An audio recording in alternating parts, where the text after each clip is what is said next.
not to rehash old issues and an ongoing situation now with Kids Kingdom, but and this person will remain nameless. One person pointed out to me that I guess with the Board of Finance, when they voted on whether or not to forward the Kids Kingdom, it was a tie 3-3, Right. and the first selectman would cast the deciding vote, yet he won with less than 40% of the vote in his election.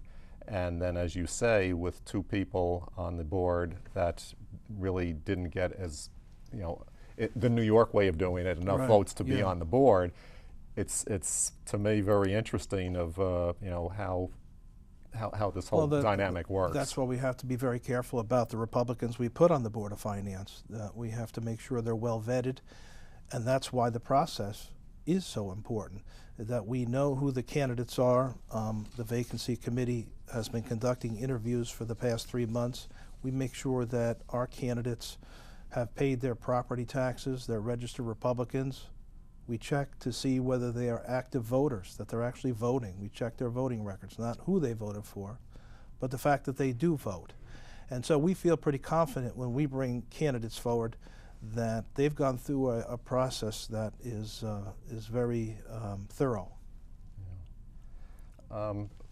I'm going to be starting a new segment tonight, only because we're on the topic of elections and how the process here works in Connecticut. And the name of this segment is "What's Up with That?" And I get back to, again, this minority, majority, and the representation.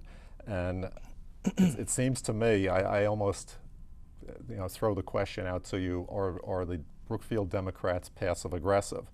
What I mean by that is, it seems sometimes they're not interested in running candidates. Now, granted, I've only been in town for 6.5 years, but there have been a lot of times when they have not put up a candidate. I would think with the quality of people in Brookfield, they certainly would be able to find candidates to at least run for different positions. Well, and I'm just amazed. I think that the reason for that is they haven't really been as inclusive as we have. In the last Republican Town Committee, we took in 7 new people. And more recently, we've taken on 6 new members.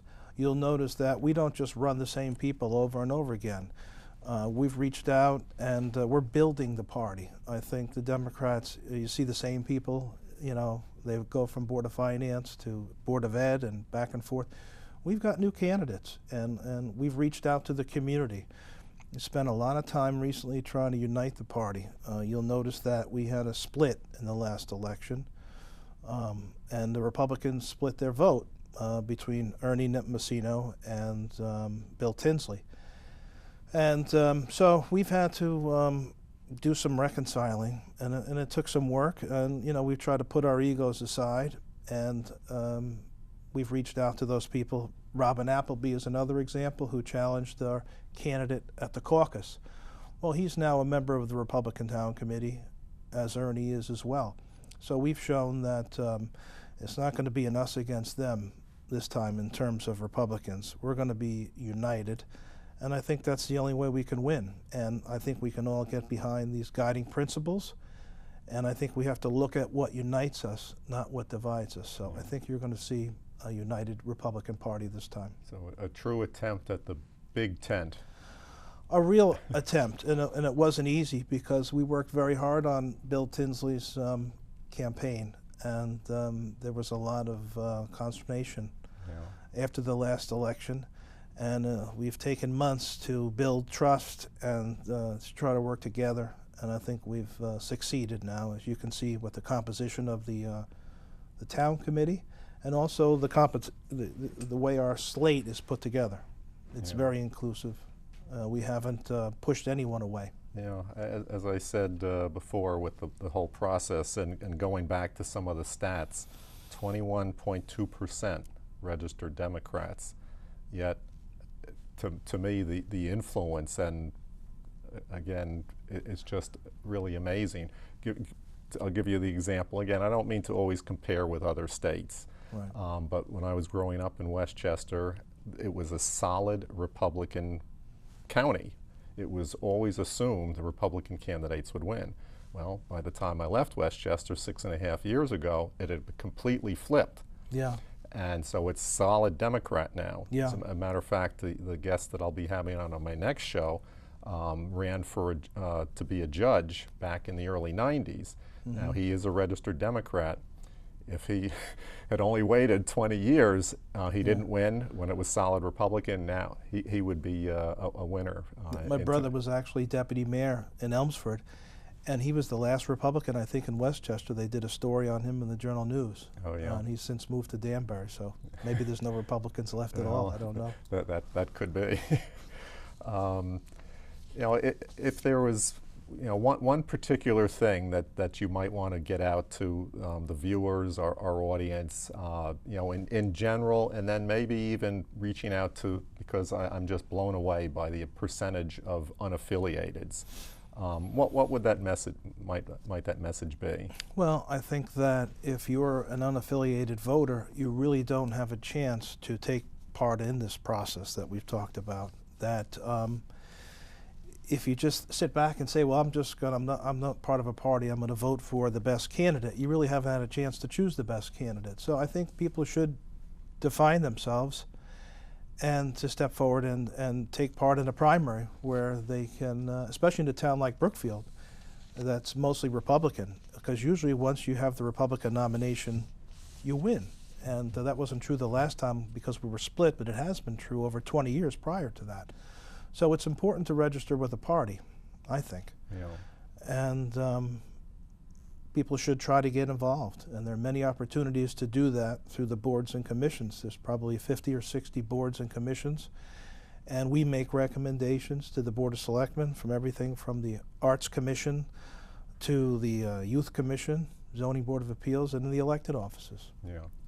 No, I think that's great. And when I moved to town, learning about some of the issues, and I attended a lot of the meetings when Costco wanted to make its move, I at that point determined for myself, and I would really advise all of the viewers out in the audience to do this, attend a meeting of every board in town. I think you will learn a lot. You'll see some of the dynamics. You might like some things, you might not like some things. But I think everyone in town should at least attend every board, at least one meeting. And maybe that, frankly, until I started doing that, I guess it was probably the average person in town, you know, just knew who was running in the fall and everything. But that's what I would really suggest for our viewers. Yeah, I think there's a reason why things are the way they are. And if you spend enough time, you'll realize what those reasons are, that we have a process that we pride ourselves sometimes, maybe too much, in crossing those T's and dotting those I's, because there is criticism out there. So we're always trying to follow the process that's fair, but at the same time, being able to explain it to people so they don't feel shut out. So, you know, and I think especially when you come to a town meeting or any public hearing, that there's a process that guides the discussion. And a lot of times you'll see people will call the question and then the conversation stops, and people didn't realize that when they voted for that motion that they stopped the discussion. And so as when you're moderating, I think you have to explain to people what's happening as you go along, because most people don't know. Right. They want to come out and say something, but they're not schooled in Robert's Rules. So while we have to follow that, I think you have to be able to explain that to people and make them feel comfortable to come forward and to speak. Yeah, yeah. Okay.